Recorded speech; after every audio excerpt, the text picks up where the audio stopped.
Mwiriweho bakozi b'Imana bagenzi banjye mu mubiri w'ibanga wa Kristu umucunguzi wacu. Ni umugisha n'ihirwe rikomeye cyane kubana namwe muri uyu mwanya kugira ngo nsangirire hamwe namwe umwanya w'ubusabane ku ijambo ry'Imana ndetse na gahunda yayo ijyanye n'iki gihe cy'iherezo. Ariyo mpamvu dusome mu gitabo cy'ibyakozwe n'intumwa ibice 26 amagambo ya mutagatifu intumwa Pawulo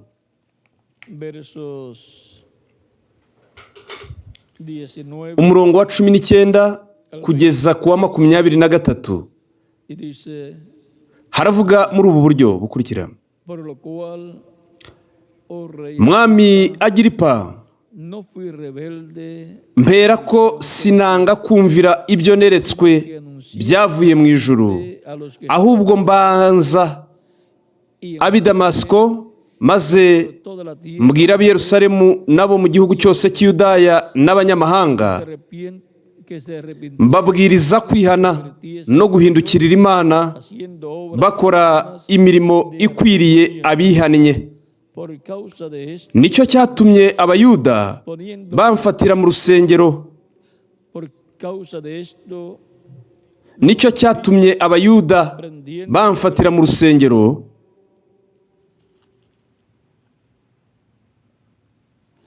Nicyo cyatumye abayuda bamfatira mu rusengero bakagerageza kunyica, ariko mbona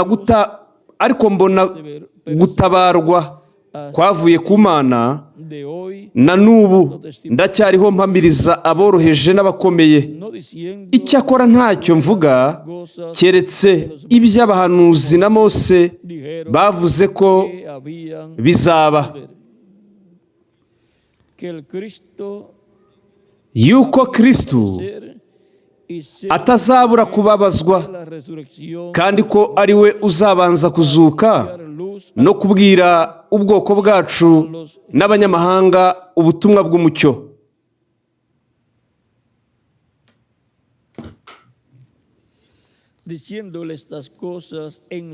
Akiregura atyo, Festo avuga ijwi rirenga ati: Urasaze Pawulo, ubwenge bwawe bwinshi buragushajije.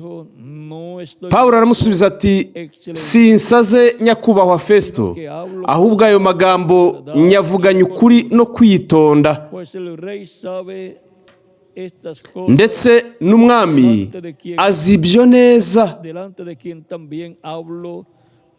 kandi ndabimubwira nshize amanga, kuko nzi ko ari ntacyo muri ibyo ayobewe, kuko bitakozwe rwihishwa.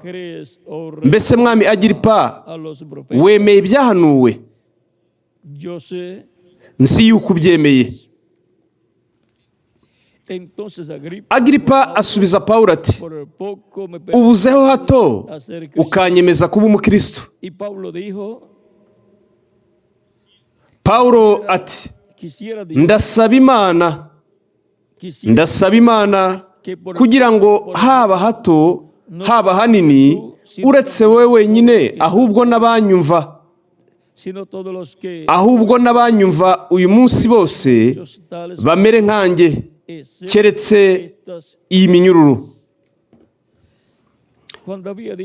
Umwami ahagurukana n'umutegeka mukuru na Berenike n'abo bari bicaranye. Basohotse baravugana bati: Ntacyo uyu muntu yakoze gikwiriye kumwicisha cyangwa kumubohesha. Agiripa abwira Festo ati: Uyu muntu aba arekuwe iyaba atajururiye kuri Kayizari. Imana ihesha ubugingo bwacu ijambo ryayo kandi twemerere kurisobanukirwa. Dufate umurongo wa 19 aba ari wo dufata nk'isomo ryacu, ahavuga ngo Mwami Agiripa, mpera ko sinanga kumvira ibyo neretswe byavuye mu ijuru. Kuba abumvira iyerekwa ryaturutse mu ijuru. Mushobora kwicara nyamuneka.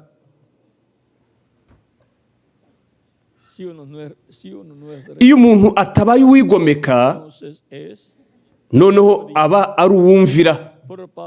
Iyo niyo mpamvu Pawulo yahindutse uwumvira, yumvira iyerekwa ryaturutse mu ijuru, iryo Kristo yamuhaye kugira ngo atangaze, yamamaze ubutumwa bwiza bwa Kristo, amenye Kristo nka Mesiya ndetse nk'umucunguzi, ndetse bityo amutangariza, amumenyesha abayuda muri ubwo buryo ndetse n'abanyamahanga, nka kwa kundi Kristo mu iyerekwa yari yamubwiye. Noneho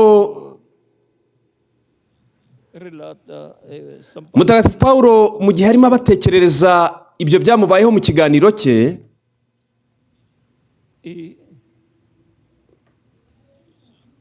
nuko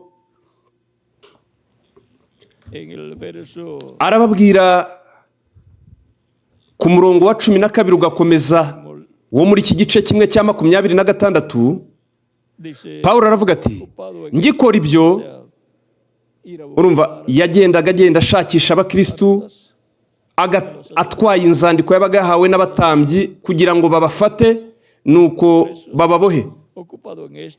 Ngikora ibyo njya i Damasiko, mpawe ubutware, ntegetswe n'abatambyi bakuru. Nkigenda ku manywa y'ihangu, umwami mbona umucyo uvuye mu ijuru, urusha uw'izuba, unsagana n'abo tugendana.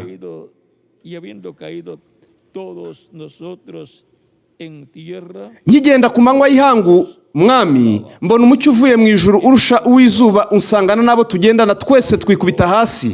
Numva ijwi rimbwira mu Ruheburayo riti, Sawuli, Sawuli, undenganiriza iki? Biragukomereye gutera imigeri ku mihunda. Nanjye ndabaza nti, urinde mwami? Umwami aransubiza ati, ndi Yesu urenganya. Ariko haguruka uhagarare, kuko igitumye nkubonekera ari ukugira ngo ngutoranye, nkugire umukozi wanjye n'umugabo wo guhamya ibyo ubonye n'ibyo nzakubonekerana, ngukize, ngo ukize ab'ubwoko bwanyu n'abanyamahanga ari bo ngutumyeho, kugira ngo ubahumure amaso, nabo bahindukire bave mu mwijima bajye mu mucyo, bave no mu butware bwa Satani bajye ku Mana, bahere ko bababarirwa ibyaha byabo, baraganwe n'abejejwe no kunyizera.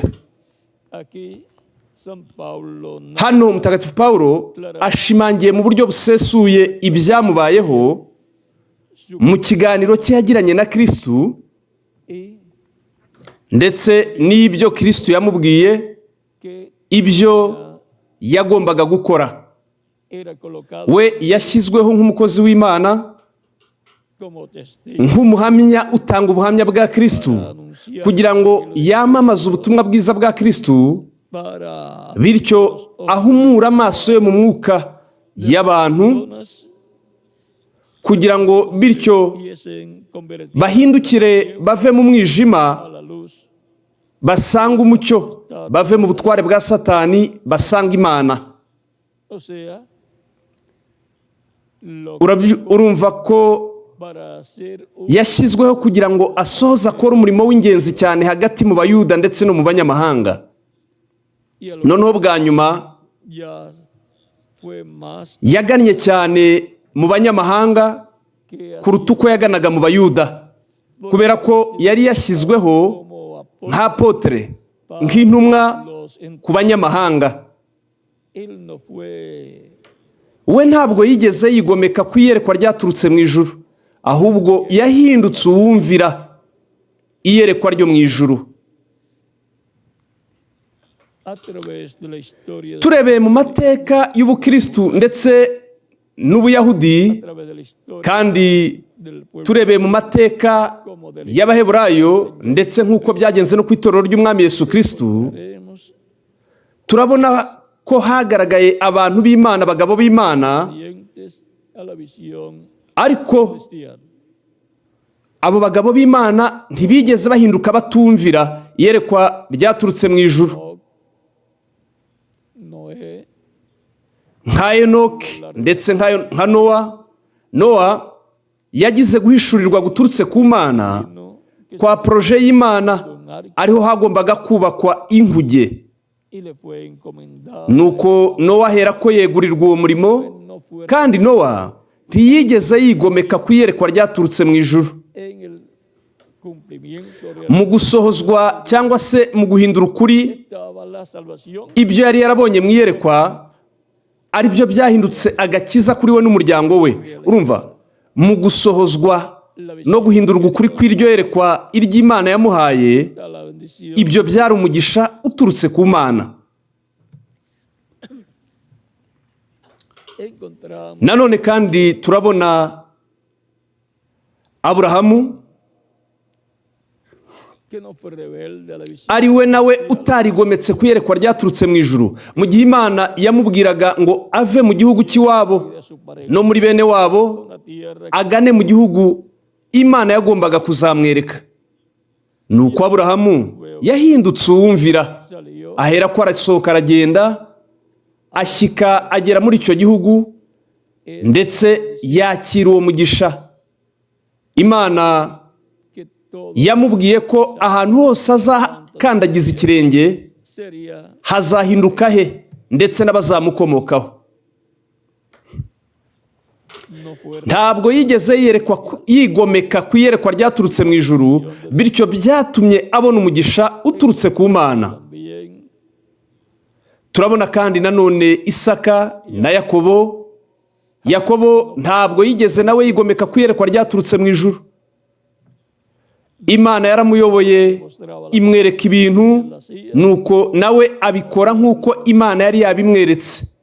Nuko abona ahabwa umugisha w'Imana. Nkabona nko mu gihe Yakobo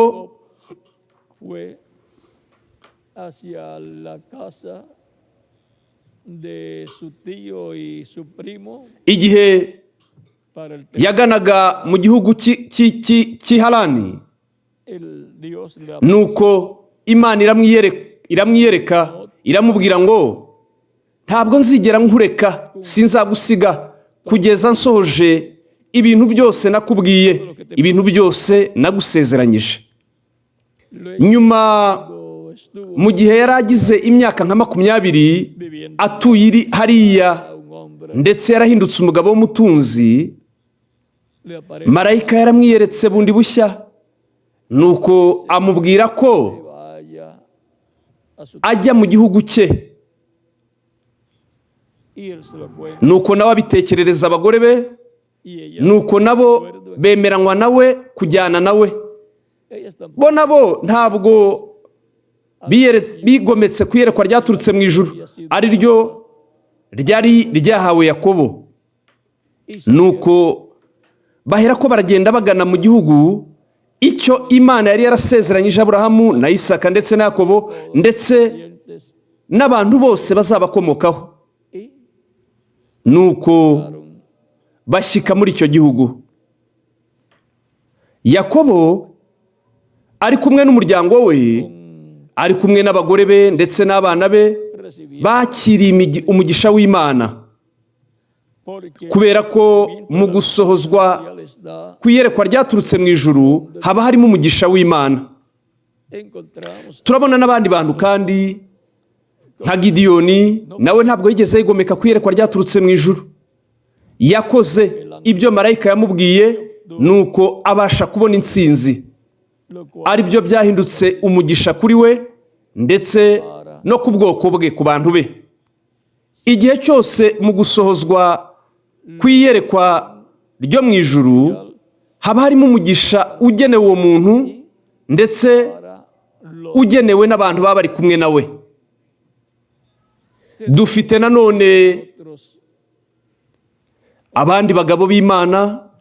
Mencionamos a Moisés, Twavuze Mose nawe ntabwo yigeze yigomeka ku iyerekwa ryaturutse mu ijuru iryo yahawe hariya kuri Sinayi, y cuando mu gihe marayika w'Imana apareció yamwiyerekaga en aquel ari muri cya giti cya gihuru, y nuko aramuvugisha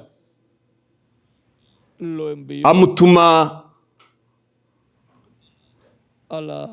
amutuma mu Misiri con una afite misión ubutumwa buturutse ku Mana, umurimo uturutse ku Mana.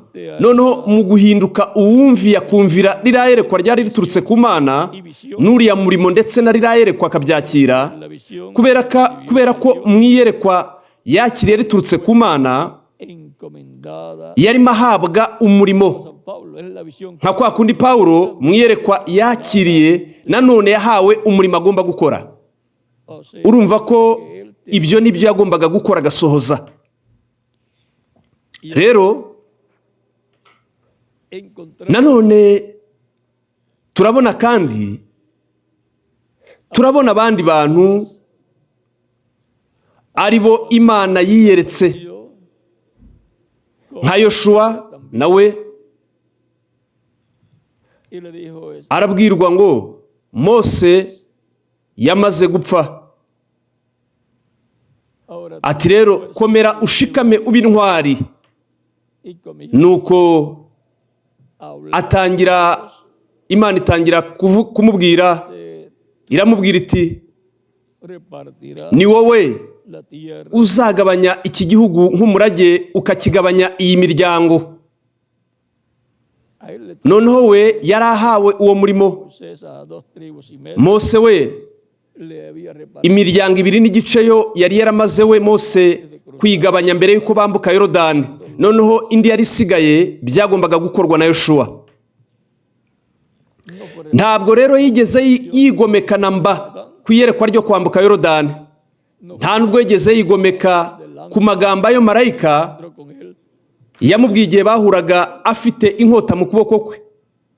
no Ntabwo yigeze agerageza kurwanya uwo marayika ngo amwatake. era Yari marayika w'Imana, yari Kristu mu mubiri we wa kimarayika. encontramos Turabona ko Yoshuwa ntabwo yahindutse uwigomeka ngo yigomeke ku iyerekwa riturutse mu ijuru, leer ari ryo en yagiye yerekwa mu bihe bitandukanye, kandi tuvo yabashije kubona intsinzi hasta kugeza n'ubwo yahagaritse izuba rirahagarara ndetse n'ukwezi, por el bikozwe n'ijambo ry'Imana boca ryari mu kanwa ka Yoshuwa, para kugira ngo babashe kubona intsinzi muri ruriya rugamba urwo librando.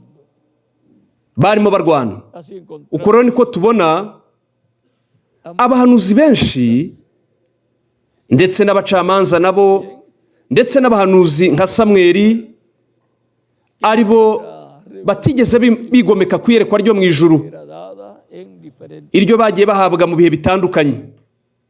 veas, Murabyumva, ya había we yari yaramaze gusiga cyangwa se abantu bifuzaga umwami. y Nuko Imana rero niyo yari yimye iyoboreye muri Samweli, a través del inyuriye muri Samweli ari we wari umucamanza ndetse akaba n'umuhanuzi. Ibyo rero byari teokrasi, Imana kwima iyoboreye mu muntu, mu muhanuzi. luego eso es Dios reinando por Iyo yari Imana yari iyoboreye mu muntu. y ahora el pueblo Noneho rero abantu bifuzaga ko umuntu reinara, ari we wasimbura imana, querían un bifuzaga umuntu nk'umwami. y Samuel no, Noneho ntibifuzaga Samweli, porque lo mejor es Dios reinar. ariko ibyo Samweli ntiyabyifuzaga, kubera ko ni byiza Imana kuyobora iyoboye ishyanga abantu, iyoboreye mu muntu. Pero el pueblo Ariko abantu bakomeje guhatiriza. Samuel Samweli ababaye cyane abitangariza Imana, abibwira Imana ko abantu bifuzaga impinduka z'imiyoborere, quiere que bifuzaga ko bihinduka bikava muri teokrasi, monarquía. Imana iyoboreye mu muntu, bikajya mu muntu Samuel sabía que bakayoborwa n'abantu gusa. Nuko Samweli rero yari azi ubushake butunganye bw'Imana ko byari teokrasi, Imana kuyoborera mu muntu. el pueblo Noneho rero yarahereye ko arakarira abantu, y nuko avugana n'Imana. Imana iramubwira iti, dale al pueblo lo que abantu baha icyo barimo basaba. Samweli pensaba que el yatekereje ko abantu bari bamwanze kubera ko yari amaze gusaza, que era la excusa ko ariyo mpamvu bo barimo batanga nk'impamvu y'ibyo. podía, Bashoboraga kuvuga ngo ni byiza Samweli, sería bueno que byaba byiza ko umucamanza uzakurikiraho tuzagira mu mwanya wawe, ya lo conozcamos byaba byiza tumumenye, y no nuko ukamutwereka para ir, kugira ngo tubashe kumumenya. pero más bien ellos no Ariko eso es ikirenze ibyo, bo ntabwo bifuzaga ibyo, ahubwo bo bifuzaga umwami, ntabwo ari uko bifuzaga umucamanza.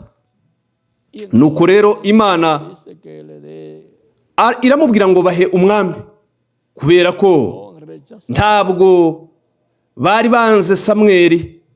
Dice no te han rechazado Iramubwira iti ntabwo ari wowe banze, ahubwo ni njye banze, para que kugira ngo njyewe ntabayobora, no reine en la forma, ntabayobora mu buryo nabikoragamo binyuze mu muntu. más bien ellos Bo rero bifuje umwami nada ko ari we wabayobora, bityo rero uwo mwami akaba ari we uyobora abo bantu, para agasimbura Imana.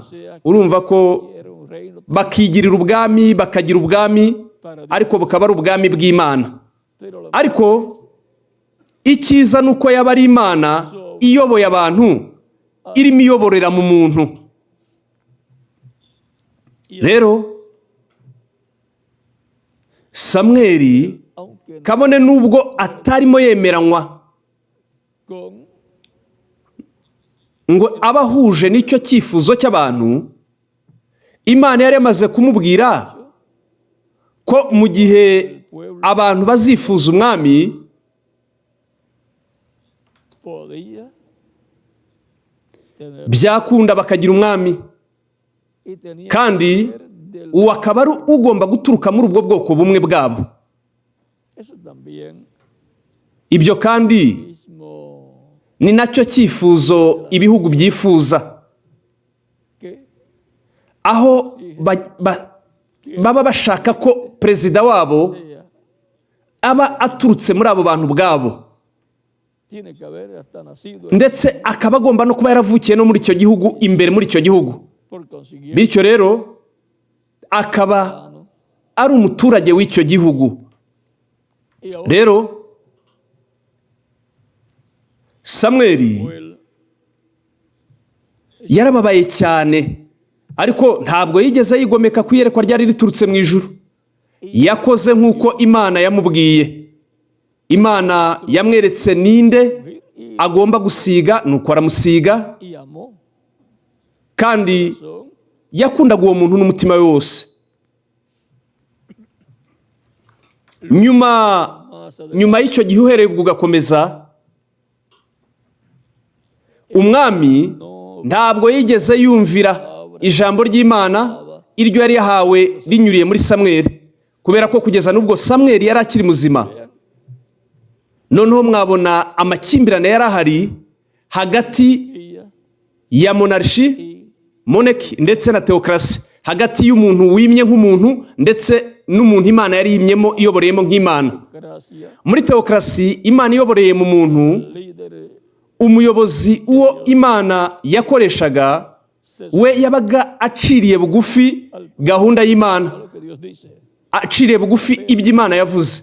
Ariko muri moneki, los líderes umwami usanzwe, abayobozi bamwe na bamwe ndetse n'abami ntabwo bagiye bacira bugufi ngo bubahe ibyo Imana yavuze ibivugiye mu muhanuzi ariwo Imana yabaga irimo imwimiyemo imuyoboreyemo muri teokrasi. están Ntabwo bumviye ngo bacire bugufi Mose ndetse bacire bugufi na y a lo que Yoshua habló por el medio ndetse n'ibyo yari yarababwiriye binyuriye mu bacamanza n'abahanuzi. y por Bityo rero haheraga ko hakaza ibibazo bikazira abo bantu iryo shyanga. Dawidi fue yabaye umwami mwiza, murabyumva mwebwe. Mu gihe abantu bifuje umwami, kugeza n'ubwo umwami wari umeze nk'uko umutima w'Imana ushaka, ntabwo yari yakavuka. Urumva ko abantu bagombaga gutegereza imyaka runaka lo que nacía kugira ngo havuke umwami wagombaga kuba ameze nk'uko umutima w'Imana ushaka. Igihe cyose turabona ko algunos quieren abantu bamwe bifuza ibintu bakabyifuza mbere y'igihe cyabyo, kandi ibintu tienen biba bifite igihe byagenewe muri gahunda y'Imana. Turabona nyuma y'uko Dawidi yari amaze kuba ingimbi, noneho Sawuli ya había we yari yaramaze kutumvira Imana. Mu gihe atumviraga ibyo Imana le dijo yamubwiriye muri Samweli, umuntu ashobora kubisoma akabona buryo ki Samweli habló en palabras de ibyo yari yaravuze, era ariko profeta y era el último yavugaga ari ijambo ry'Imana, kubera ko umuhanuzi niwe wari umuhanuzi kandi akaba uwa nyuma mu bacamanza, y era kandi we yari umuntu w'ingenzi cyane, umugabo w'ingenzi cyane, aún ndetse traba también yanatambaga n'ibitambo nabyo. Urumva ko yari afite ubukozi bukomeye cyane, ndetse traba yakoreraga hariya muri ya ngando, niho yatambiraga uhereye akiri umusore mutoya, ingimbi. Nuko rero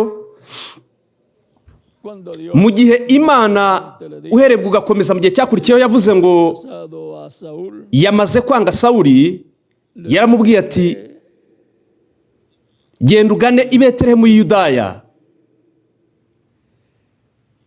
nuko hariya uzasiga uwo nzakubwira gusiga, uwo nzakwereka uzamunsigira.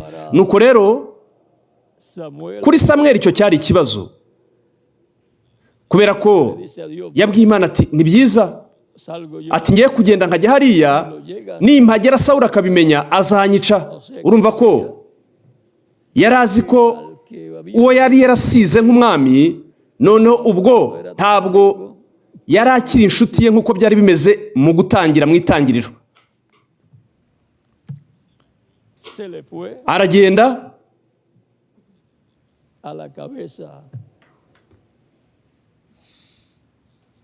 esa posición de rey yaragiye asiga uwo mwanya w'umuhanuzi umwami, kugeza ndetse no ku muhanuzi Samweli yari azi ko ashaka kumwica.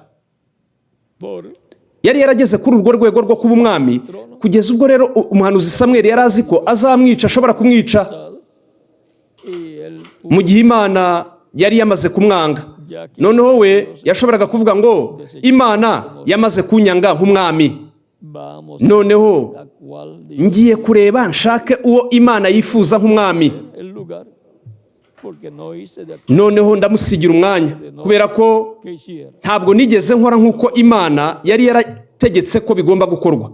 Noneho uwo nge nzamufasha muri byose. Saúl ni Samuel sabían Sawuli yaba na Samweli ubwe ntabwo bari bazi ninde uzaba umwami uzakurikiraho, ariko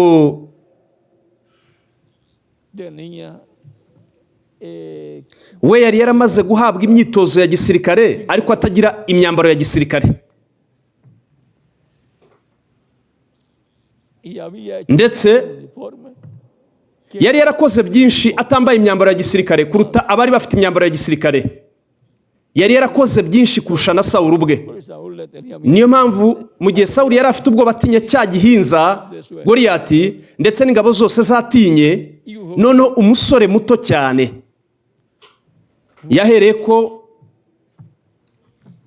aragenda ndetse yemera ruriya rugamba rwa rundi yarwanye. Rero yari yaramaze gusigwa, niko bimeze nk'umwami, ariko ikintu kimwe ni ugusigwa nk'umwami mu bice 16 bya Samweli wa mbere. Ikindi kintu ni ukuba yakicara ku ntebe y'ubwami nk'umwami. Bimera nko kuri ba bakandida baba biyamamariza kuba ba perezida cyangwa se mu mwanya runaka wa guverineri cyangwa se kuba guverineri cyangwa se kuba perezida cyangwa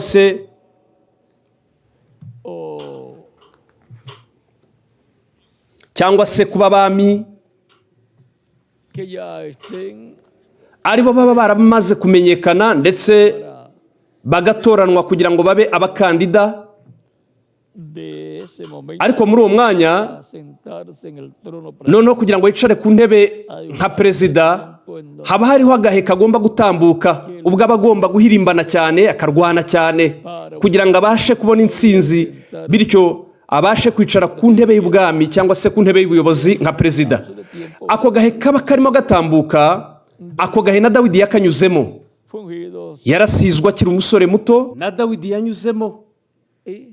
Yasizwe akiri umusore muto w'ingimbi, yibereye iyo ngiyo mu mirima,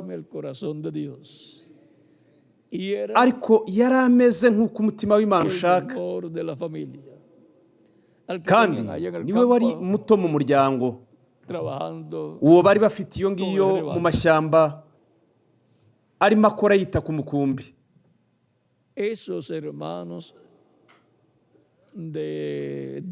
Bariya bene se wa Dawidi, bene se barindwi bakuru be, bashushanya bamarayika intumwa barindwi bo mu bihembwe birindwi cyangwa se ibisekuru birindwi by'itorero. Nk'uko nanone bashushanyaga intumwa ndwi z'ibihembwe birindwi by'itorero ry'Abaheburayo munsi y'amategeko. Muri ibyo, urwo rwari urugero rwa mbere. Muri urwo rugero rwa mbere, uwa karindwi yabaye Yohana Umubatiza, naho uwa munani ari we warimo ushushanywa n'umwami Dawidi, kubera ko umwami Dawidi yagaragariwemo na Kristo. Uwa munani rero ni Yesu Kristo. Dawidi bisobanura ukundwa, umukundwa. Noneho ku musozi wo guhindurirwaho, nk'uko ndetse na cya gihe mu gihe Yohana Umubatiza arimo abatiza Yesu, Imana yaravuze ngo uyu ni umwana wanjye nkunda. Murumva, yari umukundwa Dawidi.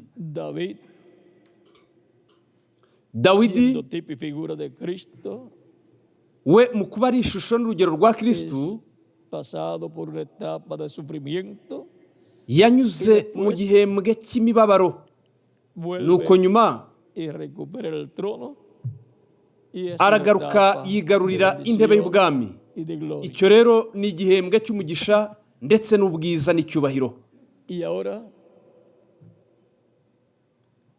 Rero Kristo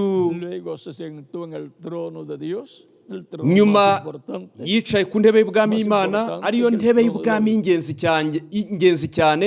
y'ingenzi cyane kurenza intebe y'ubwami ya Dawidi. Nuko rero we ntabwo bigeze bamwemerera kwicara ku ntebe y'ubwami ya Dawidi, ariko nimwumve, mwabona buryo ki ibintu byose byifatikanyiriza hamwe kuzana ibyiza. Yahereye ko yicara ku ntebe y'ubwami yo hejuru yo ku rwego rw'ikirenga, ariyo ntebe y'ubwami y'Imana yo mu ijuru. Ariko ibyo byose byari biri muri gahunda y'Imana. Iyo niyo mpamvu tutagira icyo tuvuga turwanya Abaheburayo, kubera ko barimo basohoza gahunda y'Imana. Nk'uko nanone tutavuga turwanya Adamu na Eva.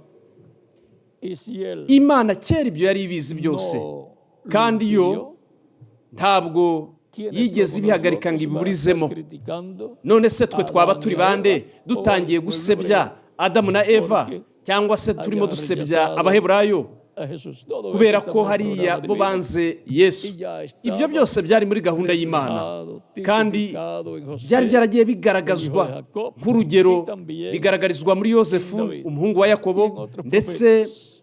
byanagaragarijwe no muri dawidi Y ahora, no mu bandi bahanuzi Por Pero- cuanto se abrió la dispensación de la gracia, kubera ko hahere kwakinguka dispensasiyo y'ubuntu mwe mushobora kubyumva pero vamos un poquito antes. ariko tugiye kubanza imbere gatoya mushobora kubona nka dawidi nawe cyangwa se samweli ntabwo yigeze yigomeka igihe yerekwaga iyerekwa ry'uburyo agomba gusiga dawidi yaragiye yemera gushyira ubuzima bwe mu kibazo akoresha amayeri yose imana yari yamuhaye nuko bityo ahera ko aramusiga nk'umwami nuko nyuma uwo musore ahera ko yisubirira mu ishyamba ajya gukora yita ku ntama mu gihe habaye intambara hamwe barwana n'abafilisitiya imana yaramuyoboye imana yayoboye ibintu byose kugira ngo we aze kwisanga ari hariya abona ibyarimo biba kubera ko yari yajyanye foromaje ndetse n'ibindi bintu mu mvumba abishyiriye bene se abagemuriye ariko bene se cyane cyane umukuru muri bo aravuga ngo se wowe waje hano mu ntambara kureba intambara kubera iki wigometse uko niko uhora niko umeze urumva yari afite ubwo burakari muri ubwo buryo nuko we ahita atega amatwi yumva uko barimo bavuga mu biganiro byabo bavuga ko uri buneshe icyo gihinza umwami ari bumuhe umukobwa we kandi ko azahera ko agahinduka umukwe w'umwami kandi ko ari buhabwe ubutunzi n'ibindi nk'ibyo byose ibyo byashishikaje dawidi none se ninde wundi bitashishikaza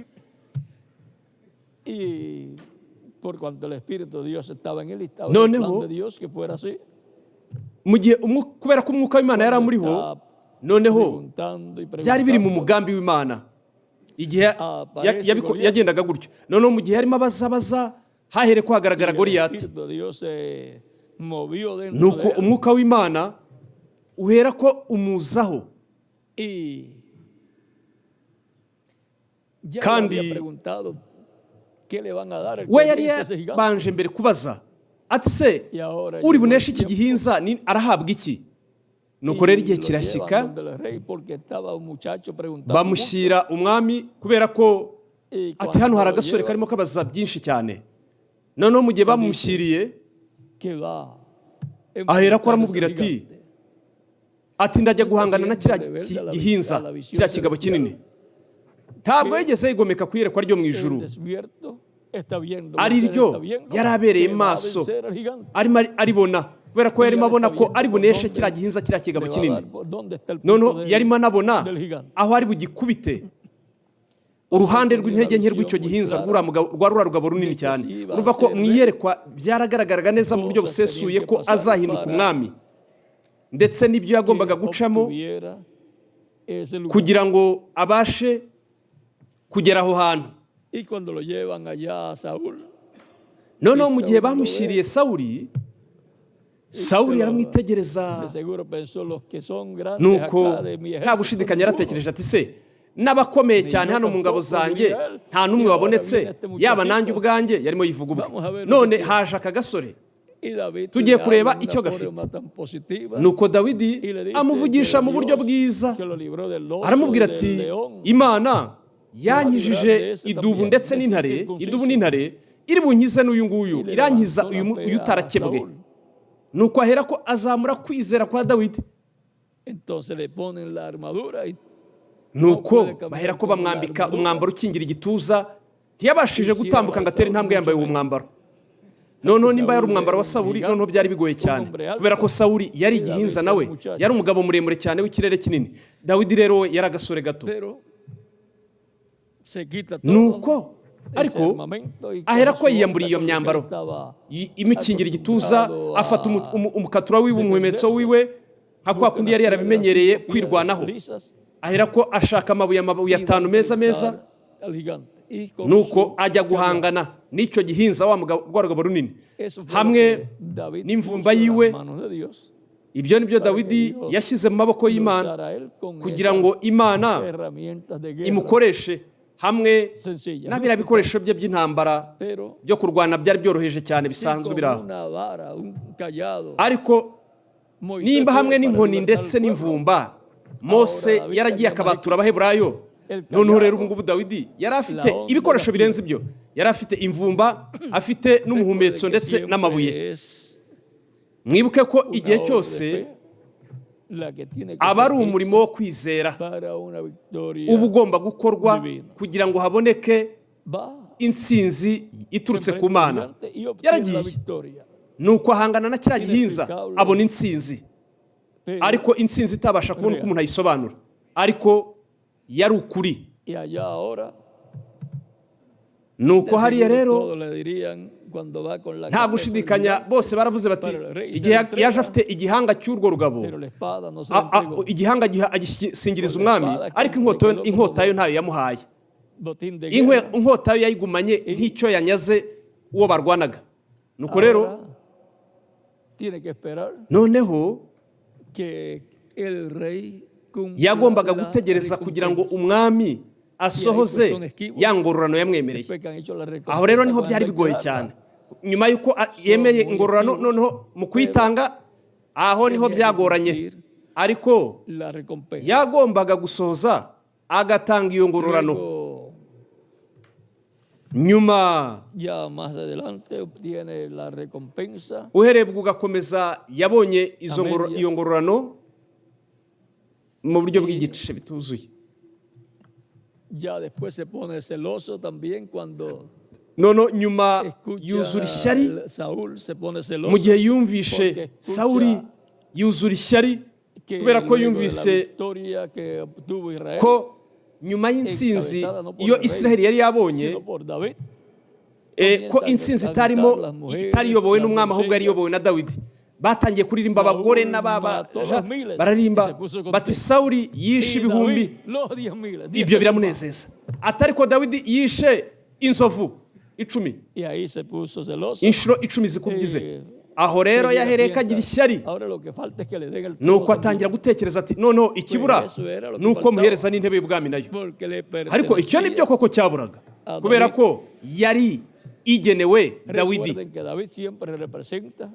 Mwibuke ko Dawidi igihe cyose yarashushanyaga mu kuba ari umwana w'umunani kandi wo bucura mutoya, igihe cyose ashushanya Kristo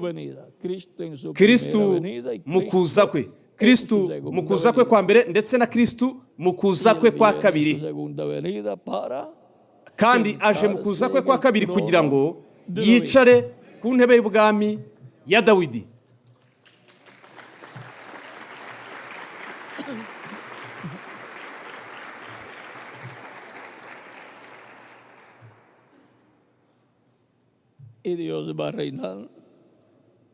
Kandi Imana izima izayobora nk'uko yabisezeranyije. Izayoborera muri Mesiya, izatwara iyobore ubwoko bw'Abaheburayo. Kandi aho niho tuzagira impinduka za teokrasi ndetse na monarshi. Ibyo tuzabireba imbere mu bindi bihe. Rero ikibura nuko hagaragara uwa munani. Mu gihe cya Revera William Branham, yarimo amaso yahanga, ijisho rihanga umugisha wari uhari aho ngaho. Iyo niyo mpamvu yavuze ko Dawidi yari wa karindwi. Ariko nyuma ikindi gihe noneho bwo yavuze ko yari wa munani. Ni ukubera ko Bibiliya hari ahantu hamwe hagaragaza ko bari abahungu 7, ariko mu gihe Samweli yasigaga dawidi 8 hijos y yagaragaje David era el octavo. ko ari abahungu 8 Y ya kandi dawidi yari luego uwa la 8. historia, cuando nuko noneho escriben nyuma esa parte mu donde mateka señala mu gihe solamente 7, handitswe pues icyo se gice murió. kigaragaza gusa 7, noneho quedan umwe 7. yari yarapfuye, nuko hasigara 7, Porque no puede haber contradicción kubera en ko la ntabwo Biblia. hashoboraga kubaho ukuvuguruzanya muri bibiliya. Y ahora rero el 7 tiene que aparecer uwa en 7 el tiempo agomba final kugaragara después de la mu gihe cya séptima nyuma, etapa de la nyuma iglesia del y'igihembwe Señor cya Jesucristo, 7 cy'itorero así como apareció ry'umwami Yesu en Kristo. nka el kwa octavo, kundi después del 7, hagaragara pues viene el uwa 8. 8 nyuma ya Después 7 que haza apareció uwa el 8 séptimo mensajero de nyuma la séptima edad, nyuma y'uko hamaze 2000 kugaragara años intumwa ya atrás de la 7 séptima y'igisekuru cya 7 judía o nyuma hebrea, y'imyaka 2000 de mu la gisekuru iglesia cya hebrea bajo la 7 ley, luego cy'abaheburayo, apareció el octavo, noneho mu itorero ry'abaheburayo Era munsi y'amategeko Juan el nyuma Bautista. hagaragaye uwa 8 kandi uwo yari Yohana umubatiza. y era de la familia. kandi yari uwo mu muryango we, Vino como parte de la familia yaje porque nk'umwe María wo mu y muryango, Elizabeth kubera ko eran Mariya parientes na Elizabeti o parientes. bari ababyara, bari bafitanye isano. Y ahora la casa de David, la descendencia Pero, de David, inzu ya Dawidi, de la abakomoka muri cual Dawidi, viene Cristo, ariho ahora Kristo aza por aturuka. medio de Cristo, noneho todos los creyentes en Cristo nacieron binyuriye de muri nuevo, Kristo, pero abizera bose pertenecen a muri la Kristo casa de bavutse David. ubwa kabiri babarirwa Tan mu nzu ya Dawidi. ¿Cómo es? byoroshye nk'uko La casa de David, la Inzu descendencia ya de Dawidi, David por medio abakomoka muri Dawidi Kristo. banyuriye muri Kristo, Y esa muri es Kristo, la simiente uwo rero de ni David, urubyaro la simiente rwa Dawidi, de Cristo, urubyaro que son rwa Kristo, todos los que forman ari bo la iglesia abo bose del Señor. bagize itorero Ahora vean de ry'umwami. todos los hijos de David, no rero todos iban a mushobora ser reyes. kumva ko abana bose ba Dawidi ntabwo bose bahindutse abami. Salomón fue el elegido Abo bose Dawidi yari para afite, ser rey. Salomo gusa niwe watoranyijwe kugira ngo ahinduke umwami. Ahora rero va a ocurrir en el tiempo final lo que ocurrió bizaba mu gihe cy'iherezo en biriya la byabaye primera venida de Cristo. mu kuza kwa mbere kwa Kristo. Cristo venció, el octavo siempre va Kristo a obtener la yaranesheje, victoria. uwa munani igihe cyose Pertenece a azabona la edad intsinzi. eterna, la edad perfecta. Ababarizwa mu gisekuru cy'iteka, igisekuru gitunganye, igisekuru cya zahabu cy'itorero ry'abaheburayo ndetse n'igisekuru cya zahabu cy'itorero ry'umwami Yesu Kristo. Se va a sentar nta gushidikanya en el trono uwo azicara ku ntebe y'ubwami, cuando kandi Cristo hazamenyekana estuvo en la buryo ki tierra bizaba. predicando. Mu gihe Kristo Él sabía yari ku isi arimo abwiriza, yari azi ko we yari umuragwa w'intebe y'ubwami ya Dawidi, kandi yari azi ko we azicara ku ntebe y'ubwami yo mu ijuru yicaranye na data. Iyo niyo mpamvu mu bice 26 umurongo wa 63 kugeza ku wa 65 wa Matayo, mu gihe barimo bamucira urubanza, yaravuze ngo muzabona umwana w'umuntu yicaye iburyo bw'ububasha bw'Imana. Yari abizi. Muri Mariko naho yavuze bimwe nk'ibyo. Rero igihe yapfuye akazuka agahabwa ubwiza, akazuka ahawe ubwiza, nyuma yazamutse mu ijuru, nuko yicara ku ntebe y'ubwami yo mu ijuru. Iyo niyo mpamvu rero yahere ko yakira ububasha n'ubutware bwose ku majuru yose ndetse no ku isi. None byanditswe bivuga muri Petero wa mbere ibice 3 umurongo wa 21 ugakomeza, bivuga ko Yesu abamarayika n'ububasha bwose n'ibinyabubasha byose byamuciriye bugufi. Ingabo zose zo mu ijuru n'abamarayika bose bakomeye ndetse n'ingabo zabo zo mu ijuru bose bari munsi ye. Ubwami bwose bwo mu isi yo mu ijuru cyangwa se mu isi yo mu mwuka, isi itabonwa n'amaso, bwose buri munsi ye. byose gobierno del trono celestial. biri munsi y'ubuyobozi bw'intebe y'ubwami yo mu ijuru. Pero ahora, ¿qué Ariko será noneho, del trono de David, al cual Cristo es heredero? intebe y'ubwami ya Dawidi izaba ari iyihe iyo Kristo Cristo dice, azaragwa? el que venciere, Kristo yaravuze ngo unesha, yo estoy a la puerta y llamo. haravuga ngo Si alguno ati mpagaze ku abre rugi la ndakomanga, puerta, vamos a tocar umuntu eso para nakingura tener un umuryango, cuadro claro. tugiye gukora kuri ibyo kugira ngo tugire ishusho yabyo isesuye. Dice Haravuga capítulo 13, ngo, verso 20 al 21, ibice bitatu umurongo wa estoy a la 20 kugeza kwa puerta y 21, llamo. dore mpagaze ku rugi ndakomanga. La puerta de una dispensación. Iryo ni irembo rya La dispensasiyo, gracia la abrió Pedro el día de rya Pentecostés. dispensasiyo y'ubuntu, niryo Petero yakinguye ku munsi wa Pentekoste.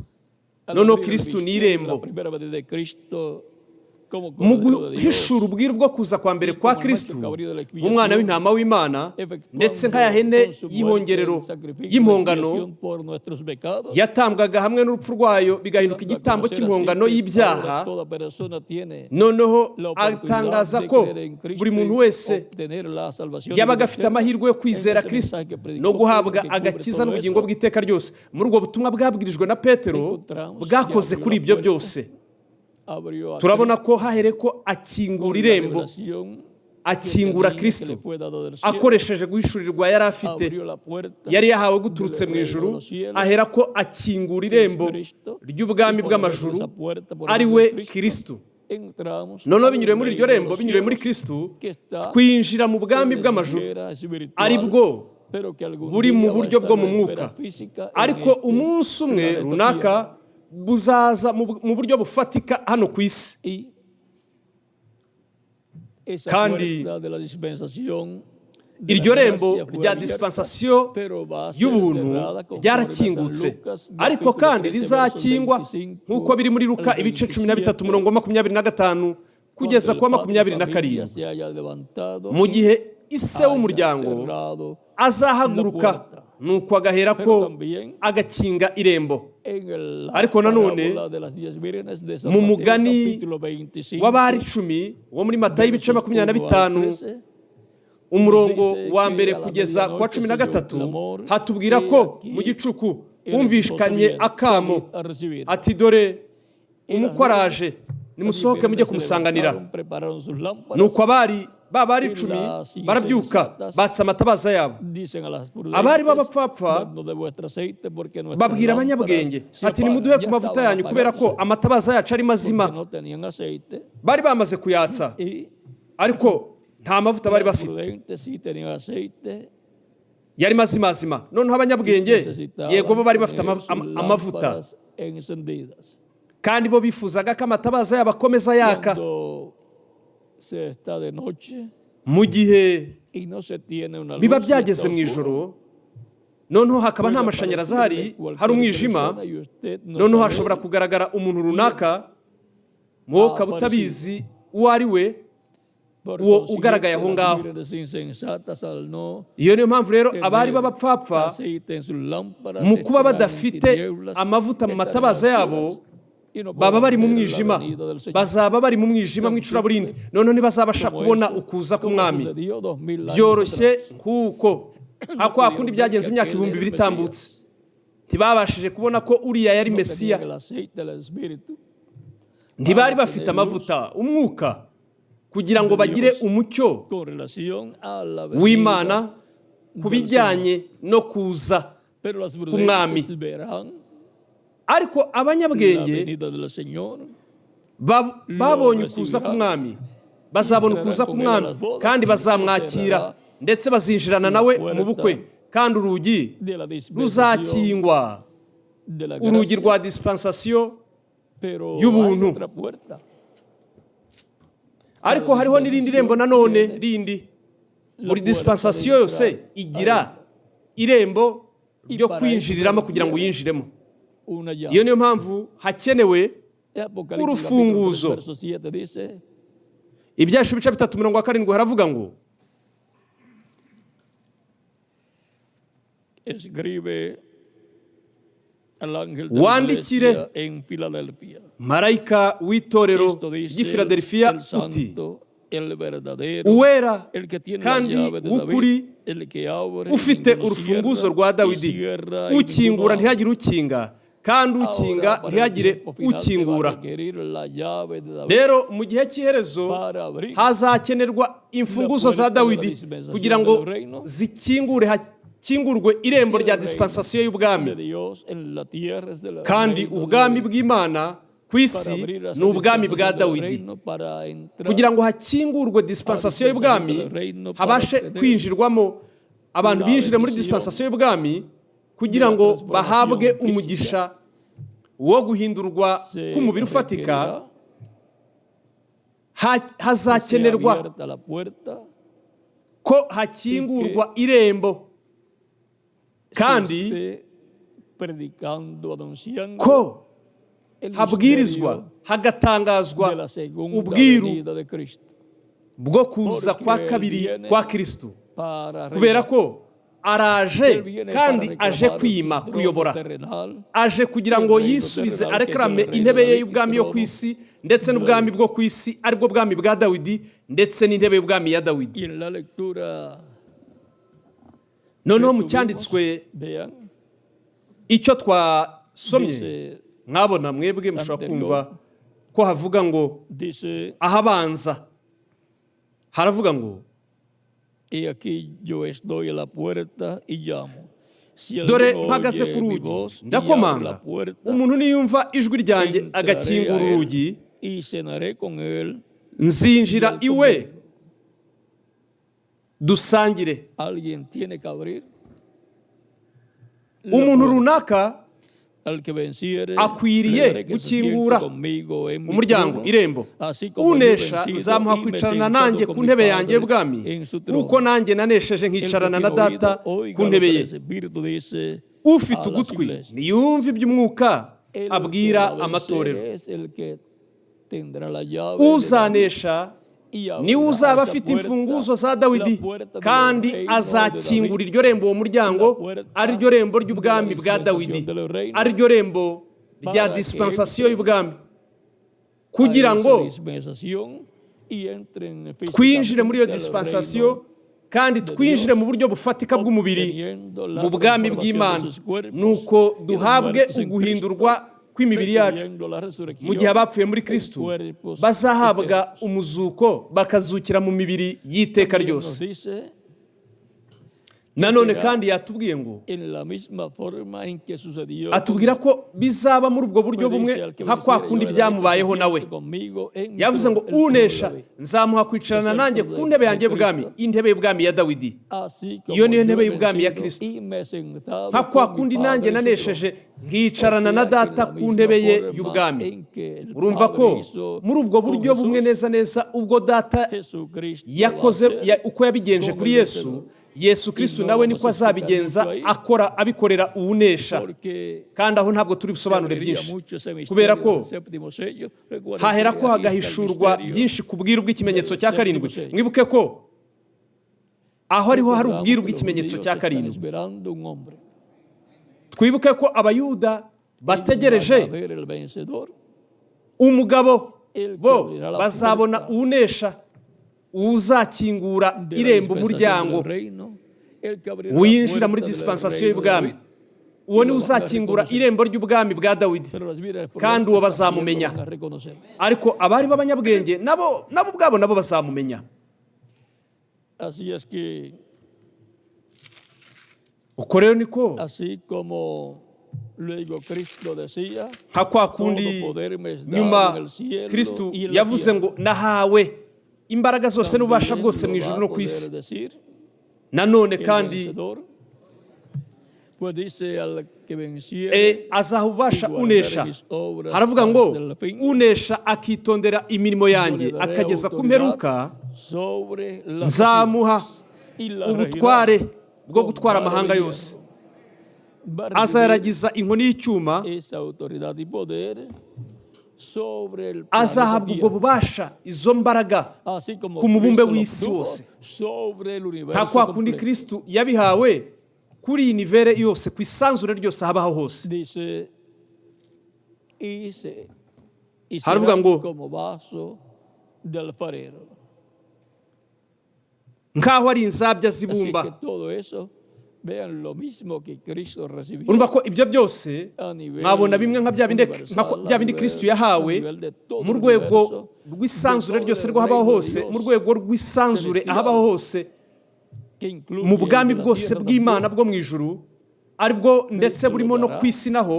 local, Kristo Como lo nawe dio ubwo butwara azabutanga, ariko mu Adán buryo bw'agace en el runaka, huerto del Edén.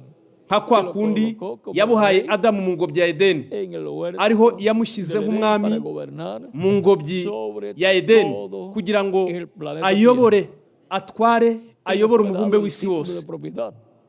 Kandi yanahawe n'igitabo gihesha uburenganzira, Como a Saúl, ariko nyuma que le fue yaracyambuwe, dado el trono, y nka luego kwa le fue kundi quitado. Sawuli yahawe intebe y'ubwami nyuma Pero ese título de arayamburwa. propiedad en Apocalipsis 10, Ariko iki gitabo gihesha uburenganzira mu byacu ibice trae a la 10, tierra, pues lo toma en Apocalipsis noneho Kristo 5, akizana ku isi, lo abre en el cielo, nyuma en kuko Apocalipsis agifata mu byacu ibice bitanu, nuko akakibumburira mu ijuru, mu byahishuwe ibice bitandatu, ibice birindwi ndetse n'ibice umunani, ibyo byose biraho, akakibumbura, aba arimo ahishura ibintu byose bihishwe muri ibyo bimenyetso, nuko nyuma akakizana ku isi kugira ngo agisingirize agihe umugabo. de propiedad de los cielos y de la Igitabo tierra, gihesha uburenganzira ku majuru yose n'isi, igitabo gihesha uburenganzira ku bugingo bw'iteka ryose, igitabo gihesha uburenganzira ku bwami bwo ku isi ubwo Adamu yatakaje, ndetse n'ubwami bwa Dawidi. Ibyo byose biri muri icyo gitabo gihesha uburenganzira,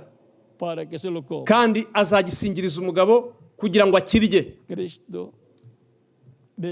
Kristo, mwe mushobora kubyumva, yabihawe mu kuza kwe kwa mbere, akora umurimo kugira ngo abashe kugira icyo gitabo kimuhesha uburenganzira, noneho aragihabwa mu ijuru. Nyuma nasoza umurimo we kwingingira, nyuma aherako akakizana ku isi kugira ngo agisingirize agihe umugabo. Uwo rero ni we uzicarana na Kristo ku ntebe na Kristo mu bwami bwe, byoroshye nk'uko. Noneho muri we Kristo azaba murimo marayika w'isezerano, umwuka wera, ikimenyetso cy'Imana nzima, arimo yigaragaza mu gihe cy'iherezo, kandi arimo amurongera intsinzi mu bintu byose ibyo yasezeranyije ko Imana izasohoza. Muri iki gihe cy'iherezo dusoma mu masezerano y'Imana ahari, tukabona ko hariho iyerekwa ry'Imana. Iryo ni iyerekwa ryo mu ijuru, kandi unesha, uzanesha, azizera iryo yerekwa ryo mu ijuru, ntabwo azigera yigomeka kuri iryo yerekwa ryo mu ijuru, kandi we azakora kugira ngo rihinduke ukuri, kandi azabona intsinzi ari kumwe n'abakozi b'Imana bose, abapasiteri bose, ndetse na bene data bose muri Kristo bo mu gihe cy'iherezo. Bityo rero ntabwo tuzaba abatumvira, ahubwo tuzaba bumvira, twumvira iyerekwa ryo mu ijuru. Noneho habayeho nko kubaza, atse kubera iki murimo mwubaka ihema rinini, katedrali? Ni ukubera ko twe tutarabigomeka ku iyerekwa ryo mu ijuru, ari ryo ryamaze gutangwa.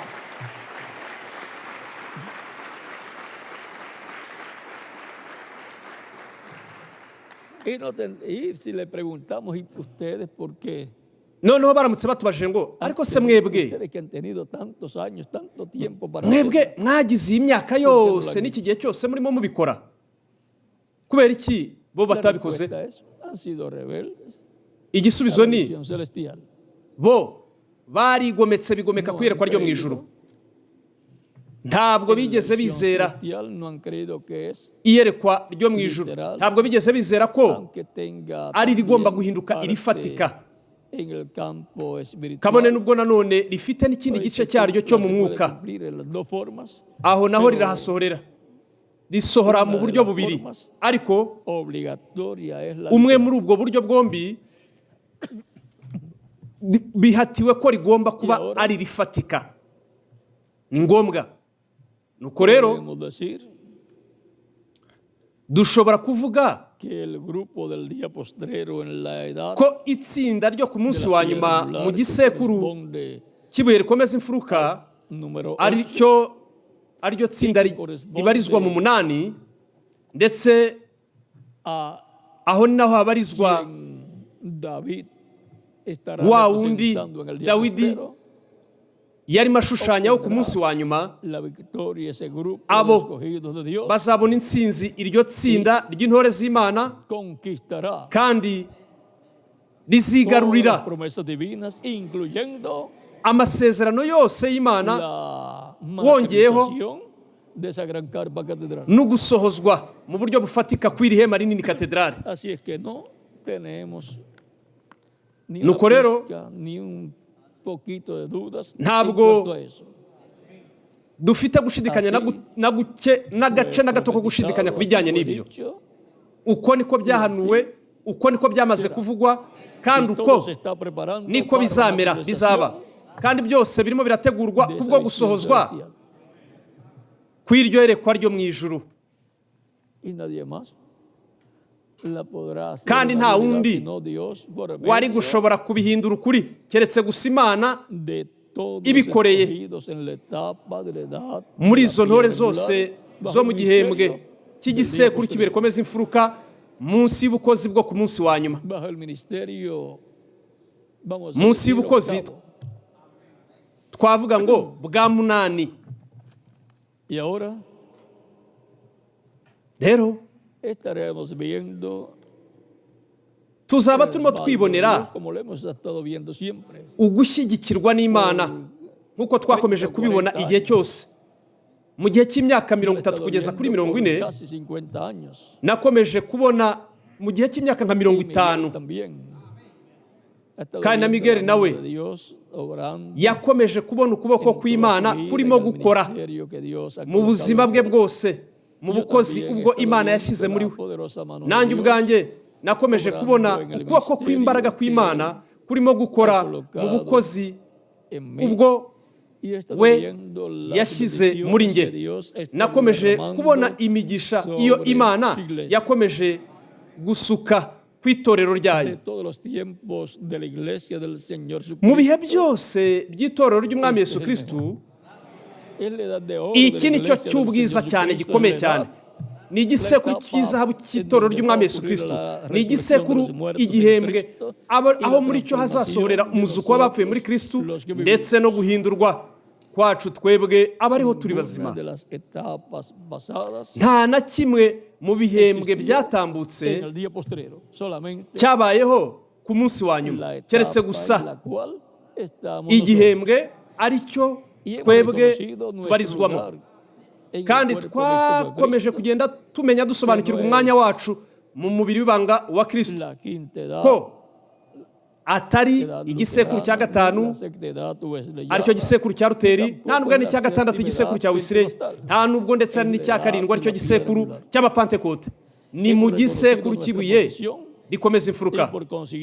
Twakomeje kumenya umwanya wacu. Iyo niyo mpamvu rero ibyavuzwe na Reverend William Branham ati mu gihe umugeni, itorero umugeni azamenya umwanya we, noneho rero hazahera ko hazizamurwa.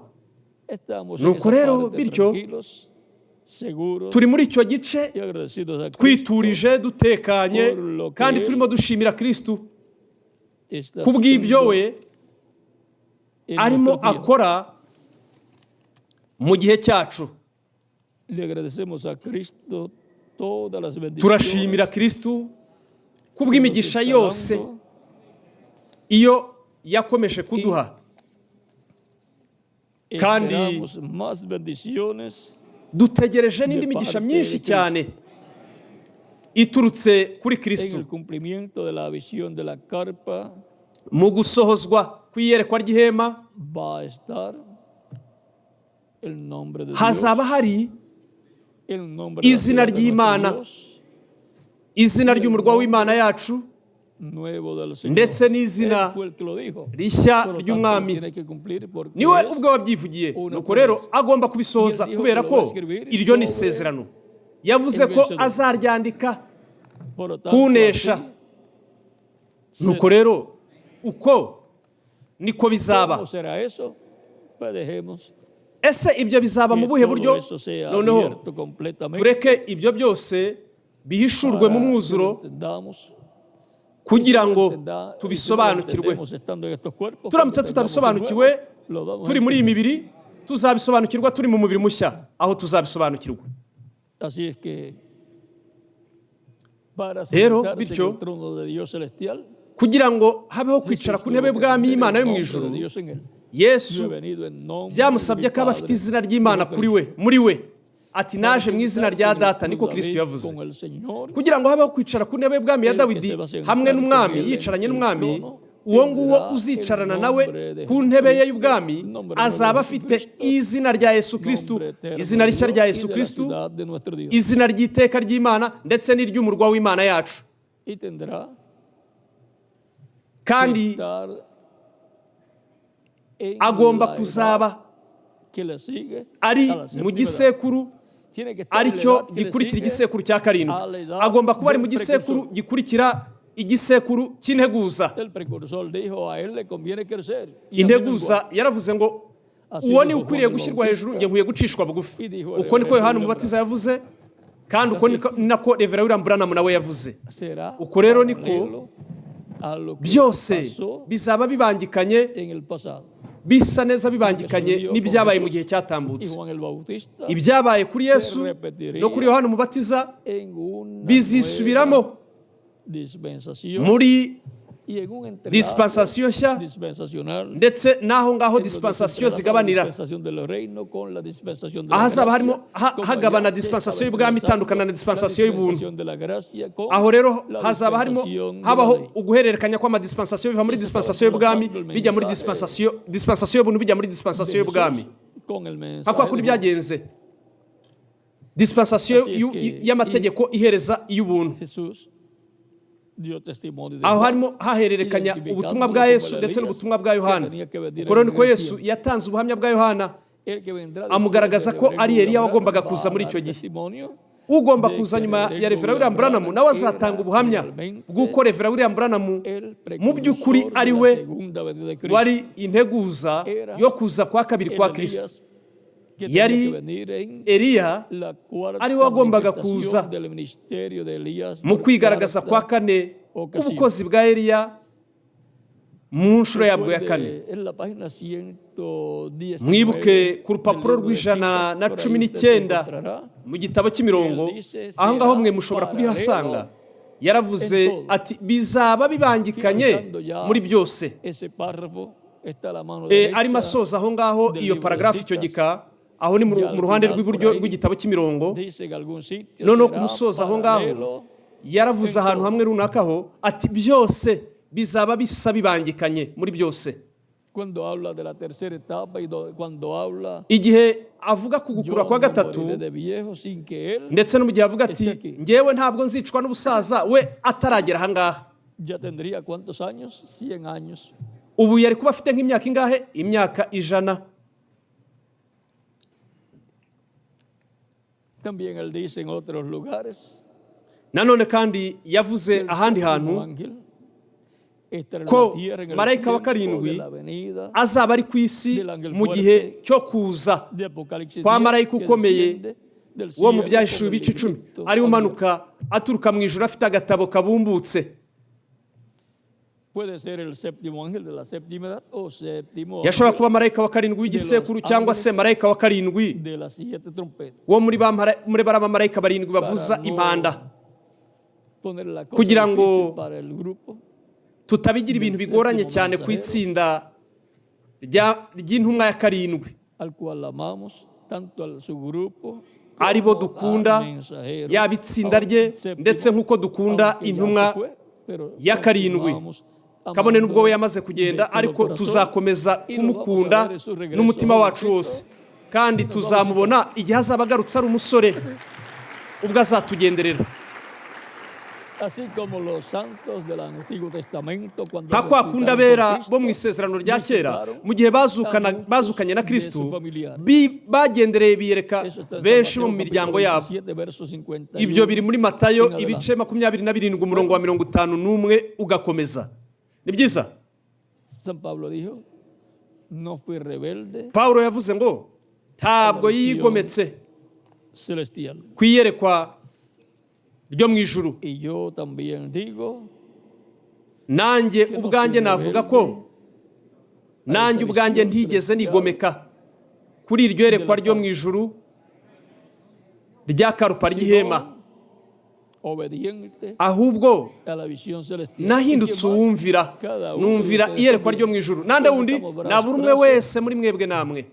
Iyo niyo mpamvu rero dukomeza gushyigikirana, Y obrando. dukomeza kurishyigikira kandi twizeye kandi tunakora, Dicen, yo creo, pero no hacen nada. kubera ko abantu benshi baravuga ngo njye ndizeye ariko ntagire na kimwe akora. Los que creen Abo de palabra. ni ba bandi bizera O sea, gusa que lo dicen de mu palabra, magambo. de la boca para Urumva, afuera, abo babivuga mu pero para magambo, adentro, akanwa kakabisohora hanze, ariko hano imbere si batabyizeye oyes imbere. su voz, no endurezcas tu corazón. Él lo dijo y lo va a Nuramuka cumplir. wumvishe ijwi ry'uyu munsi ntuwinangire umutima. Lo creemos de todo corazón. Yavuze ko azabisohoza, nuko rero tubyizera n'umutima wacu wose. Njye nizeye n'umutima wanjye wose, ntabwo ari muri uyu mwaka gusa, ahubwo hashize imyaka myinshi Y ubwo les está nakomeje gukomeza demostrando mbabwira mwebwe esa visión kandi nkomeza kubereka ko iryo yerekwa y que ko no ari iryo mu hay ijuru, duda que vino del cielo, kandi ko hatagomba kubaho gushidikanya na guto ko cumplirá. rije rituruka mu ijuru, Y ahí es kandi ko donde bizasohora. la gloria de Dios Aho rero niho va a ser hari manifestada en toda su ubwiza plenitud. n'icyubahiro cy'Imana, aho niho bizigaragariza mu mwuzuro wa byose, bendiciones grandes van a venir. kandi aho ni naho imigisha myinshi cyane ikomeye cyane izaza. Está ligada al misterio del séptimo sello. Bifite aho bihuriye no kwizera kwizamurwa, bifite aho bihuriye n'ubwiru bw'ikimenyetso cya karindwi. Ibyo bisohozwa mu gukura kwa gatatu. Aho ngaho gukura kwa gatatu ni ijambo rirema ririmo rivugwa. Noneho kuri iryo jambo rirema ririmo rivugwa, aho niho hazasohorera uko gukurura kwa gatatu, kandi ibyo nibyo bizakorera byose, bigasohoza ibyo byose mu gusohozwa kw'iyerekwa ry'ihema. Kumvira iyerekwa ryo mu ijuru, uwumvira iyerekwa ryo mu ijuru, noneho mu bwinshi abumvira iyerekwa ryo mu ijuru. Iyo niyo mpamvu turimo dukora twese twuzuye ubumwe, kubera ko twe turi abumvira iyerekwa ryo mu ijuru.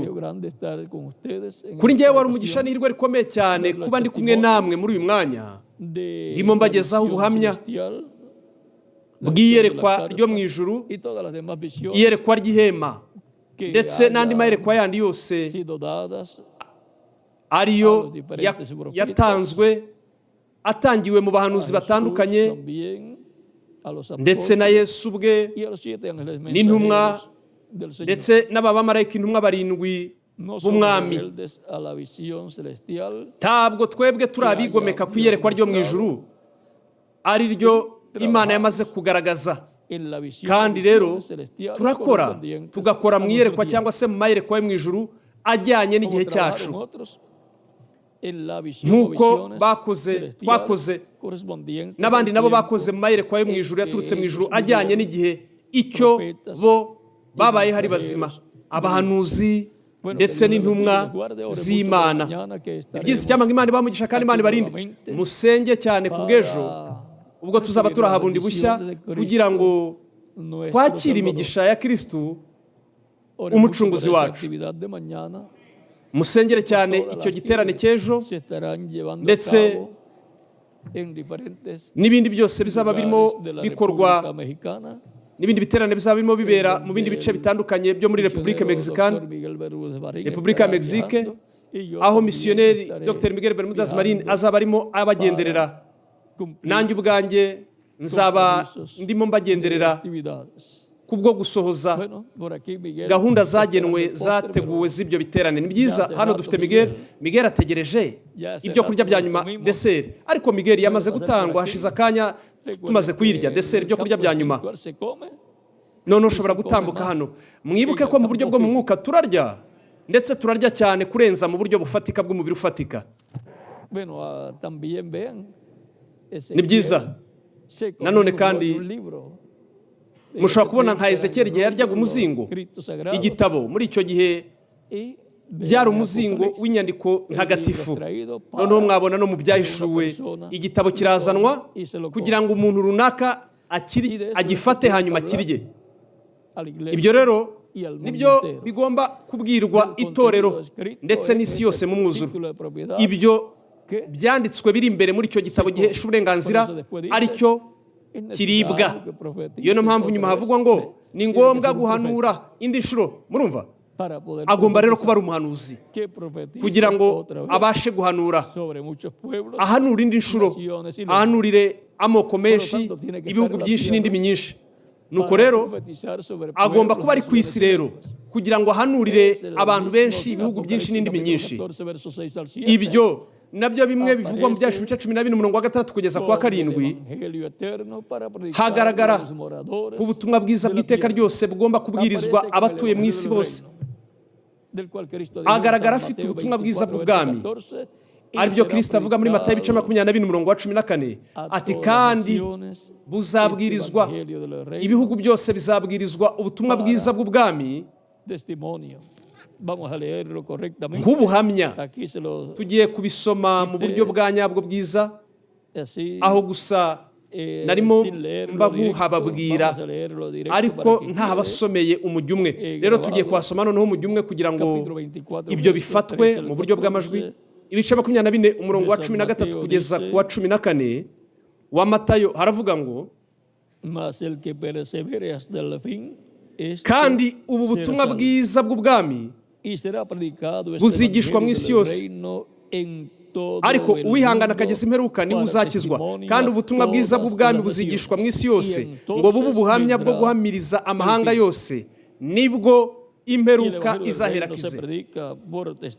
Rero ubutumwa bwiza bw'ubwami bubwirizwa nk'ubuhamya kugira ngo butange ubuhamya mu bihugu byose, bikozwe n'Umwuka Wera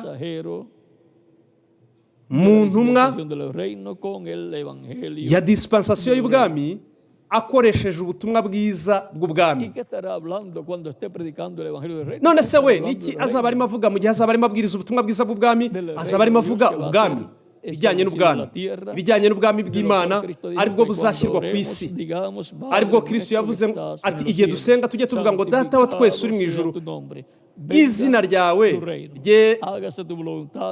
ryubahwe, ubwami bwawe buze, ubushake bwawe bube hano mu isi nk'uko buba mu ijuru. Urumva, bube hano ku isi.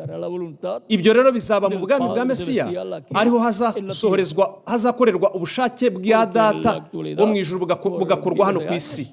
Kubera ko ubu ngubu muri iki gihe hashize imyaka ibihumbi n'ibihumbi hakorwa gusa ubushake bw'abantu, harimo hakorwa ubushake bw'umuntu. Ariko mu bwami bwa Mesiya hazakorwa ubushake bw'Imana, kubera ko azaba ari umuntu umeze nk'uko umutima w'Imana ushaka. None ibitekerezo by'Imana bizajya byoherezwa muri we kugira ngo ayobore ubwoko bw'Abaheburayo ndetse ayobore n'ibihugu byose. Nuko rero muri ubwo buryo haje ibihe by'ubwiza cyane ku bizera muri Kristo muri iki gihe cy'erezo. Kabone nubwo haje n'ibibazo ku mubumbe w'isi, ariko twebwe tuzigendera mbere yabyo. Tuzagenda mbere y'uko ibihano by'Imana bigwiriye umubumbe w'isi. Ibyo bizaba ari agahe gato runaka, bizaba ari imyaka 3 n'igice. None twebwe tuzaba twimereye neza, turi mu birori by'ubukwe bw'umwana w'intama, tuguwe neza. Ni byiza cyangwa ngo Imana ibamugisha kandi Imana ibarinde. Ubu kera twabonye n'ibyo kurya bya kabiri bisoza bya kabiri Migeri, deseri ya kabiri Migeri. Noneho rero ngiye kubasigira hano Migeri. Icyamanga Imana ibamugisha kandi barinde mwese.